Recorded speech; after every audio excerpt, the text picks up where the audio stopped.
Approaching a year now since my guest today finally left the presidential palace in Georgia after months of political crisis. She is the fifth president of Georgia, who many in and outside Georgia say is still the rightful president of the country after highly disputed elections there. Now, she became president at the end of 2018. Her candidacy initially as an independent, then supported by the ruling Georgian Dream Party. But during her time, she became increasingly isolated again from the party, notably due to it becoming closer and closer with Russia and pulling away from the European Union. You'll remember, of course, thousands and thousands of people then taking to the streets in support of her and, of course, the country's wish to join Europe. Well, Salomé Zourabichvili joins me now here in the studio. Thanks very much for coming in and talking to us. If you're still the rightful president of Georgia, why did you make that decision to leave the palace? Because you cannot hold to a building. It has no meaning. What has a meaning is the support of the population, and it's the fact that you are still recognized and also supported by your major partners. The rest is just transforming that into a battle that very soon would have become something that would be a joke.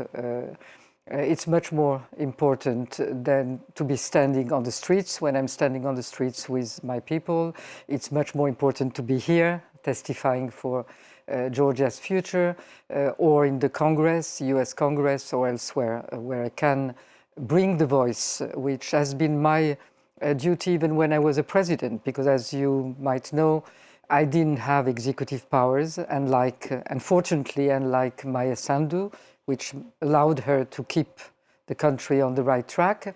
But I always had a voice, which became more and more forceful as the authorities of the country departed from the European way. So you don't think it just means you've been sidelined now and the other president is taking... I don't think that he's very present. No. No, very president. In those weeks, I mean, there were thousands of people out on the streets. There still are, supporting Europe, supporting your position. I mean, how did it feel watching that support, if you like? Well, it's what keeps me going. It's this support, but again, it's not a support for me personally. It has some parts of this personal support, but it's mostly because they see me as the symbol of the European way of Georgia, because of my European past also, but of our common European future, because they know that that has been the belief that has really brought me to Georgia, to the presidency, and that I will be until the end, as they are on the streets, until the end, defending this path of Georgia, because it's the only alternative possible for Georgia. Otherwise, it's again falling into Russia's hands, and that is not a future that Georgians want. What do you feel about the response to what happened from the international community? I mean, of course, there were words of support, but not much else?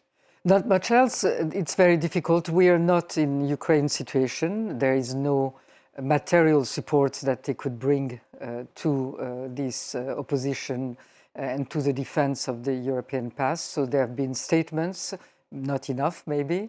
But of course, our European as American partners have been distracted by the main priority, which is also, and that's something I want to underline, it's also our main priority is Ukraine, because partly the future of Georgia, as it is for European countries, is going to be played in Ukraine. The other part we are playing for you, for the security of Europe and of Ukraine maybe tomorrow, because we are being the test case for Russia of what a hybrid war can bring them through elections, through propaganda, through many different, using all the instruments that they master much better than they master the war. In fact, we've seen that the war in Ukraine has been lasting now for almost 4 years. For the same time, the hybrid war in Georgia has been ongoing, and the results are maybe more positive for Russia in Georgia than they are yet in Ukraine, and I hope they will never be. Because until now, Ukraine is winning the war by not deferring to Russia. And what I want also to underline that I saw that in the initial plan, there were suggestions that the elections in Ukraine should be held in 100 days, that is very dangerous. We've gone through that.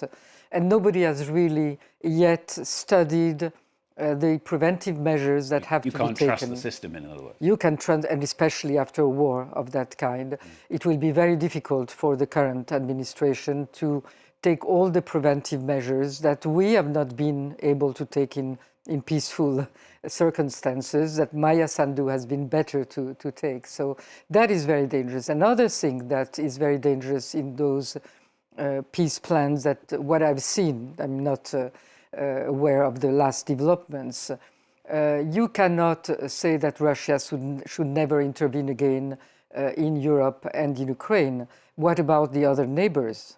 What about Moldova? What about Georgia? Russia should not be able to keep territories that it occupied by force, whether it's in Georgia, whether it's in Moldova, because that's an incitation to continue in the future. Was there a way, do you think, to stop Georgia drifting back towards Russia, to stop what was your party at one point, Georgian Dream, turning towards Russia? Of course, because there is a massive support of the Georgian population, and it's still there. There is a support of our partners, and I think that we're going to have what we've been asking one day, tomorrow, maybe later, elections in which we're going to fight in a different manner, because we have taken the lesson of the first rigged election, not the first time that they were rigged, but massively rigged with the help of Russia. And there we will need, that's when we will need the massive support of our European partners. That's crucial, isn't it? I mean, I was looking at the latest communique from the European Union, its latest enlargement report. This was published just on November the 4th. The European Commission accused Tbilisi of serious democratic backsliding, described it as an EU candidate in name only, with no viable prospect of joining the European Union. What do you think of that assessment? Well, that's true. That's very true. But it's how can finally you turn that true. around? It's finally true that the statements of the European Union recognize what these authorities have been doing to the will of the people and to the path of Georgia towards Europe.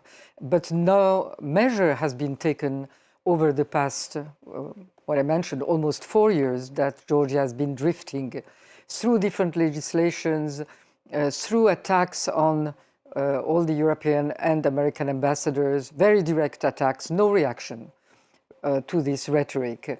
Very direct attack on the European Union itself, on the fact that European Union wanted to wage a new front of war in Georgia, as together with the Americans. All of that has not brought the immediate reactions. Why? Because I think the Europeans were wary of losing Georgia. And in fact, by doing that, they have lost it faster or are losing it faster than by reacting and making strong statements to show the population, because after all, it's all that we need, that they are understood, that they are supported, and that they are carrying in very difficult conditions. Today it's terror in Georgia, but they are carrying the European flag, and they will carry it up to the end. And I'm an optimist, so I think that we will see better days in Georgia and better European days. I can see you're an optimist, but being realistic, obviously we've saw thousands of people out on the streets in support of the European Union. There are also thousands of people who wish to stay more with Russia. That's obviously the way that the country has been heading. I would disagree with that. I think that there are people that cannot express for different reasons today, because we have a terror regime and not everybody is able to stand up. But the figures that we had up to the very last moment when we have had these opinion polls still show a very massive support to the European path, because any Georgian that sees that 20% of the country is occupied, that in 2008 Russia aggressed Georgia, no Georgian in his right mind wishes to go back to Russia.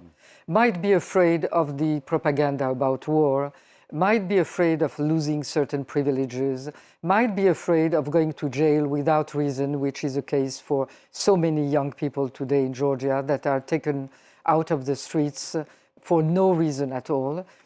So all of these reasons to stay silent are understandable, but that doesn't mean that there is a pro-Russian mass in Georgia. It has never So been. if that's the case, how do you turn it around?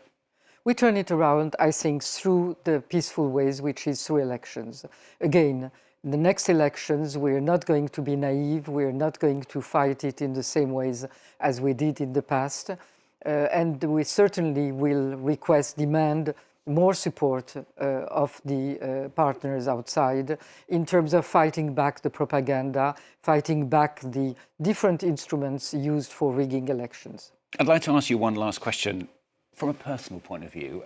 Forget the fact that you're the president of Georgia or not. Was there a point where you feared for your life amid all of this? And how are you able to talk about and continue that optimism that you've spoken about this morning? The optimism comes from the fact that I look at these people that take much more risks than I do, because I still have these contacts outside, which are protection clearly, and popularity inside, which is another protection. So I'm more protected than many people that are today standing on the streets. So I have no right to be more fearful than they are. Good to have you with us on the programme today. Thanks for coming in and talking to us. Salomé Zourabichvili, the fifth president, many would say, of, as we said, of course, still the president of Georgia, joining us here on set. Thanks very much once again. Thank you very much.